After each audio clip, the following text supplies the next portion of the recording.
when you see other people who are bigger or stronger, you know, lifting more weight or bigger arms, bigger legs, you feel like you need to do exactly what they do to be at their level.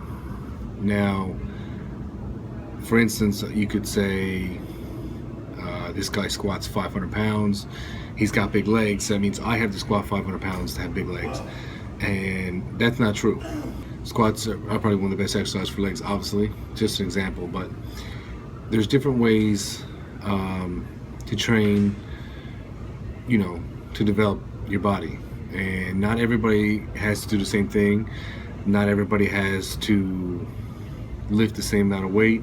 Some people are just stronger than other people, and that's it. I mean, you know, that's just genetics sometimes. Plus, like I said, there's not one way of doing something. Some people like to do low reps, some people like to do high reps, and you know, some people do high volume, some people do low volume, and it's pretty much just figuring out what works for your own body.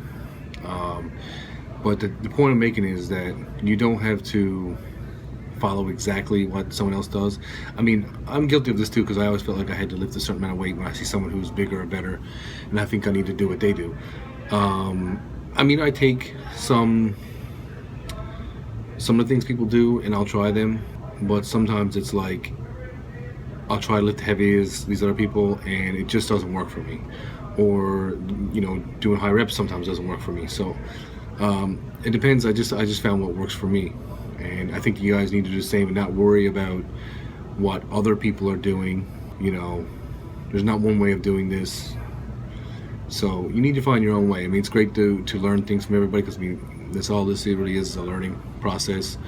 I've learned from some of the best. I've learned from some people that you never know of, and I've taken all that information and I've made it my own.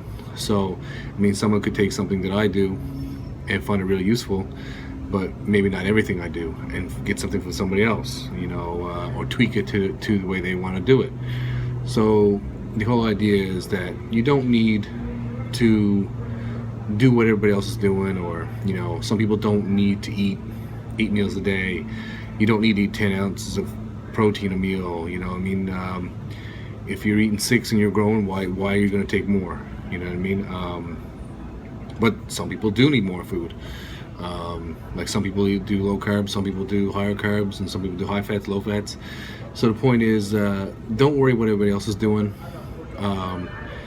Figure it out for yourself with trial and error. I mean, bodybuilding is not something that happens overnight, and you need to figure this stuff out on your own. It's going to take years and years of practice to really figure out your own body and how it grows and which foods work for it.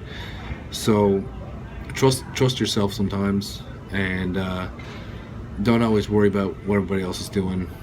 Be yourself, be different, train the way you know what works for you, and you'll be surprised. You'll be surprised what you can do on your own without anybody's help. Like I said, I've been guilty of it myself, and I felt like, oh, if I don't lift what this person's lifting, that means I'm not going to be as good as them.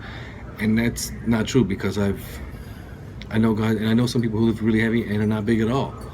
And I know people who have trained really heavy, a lot heavier than me and stuff like that, or even more often than me. Sometimes, you know, you train too much.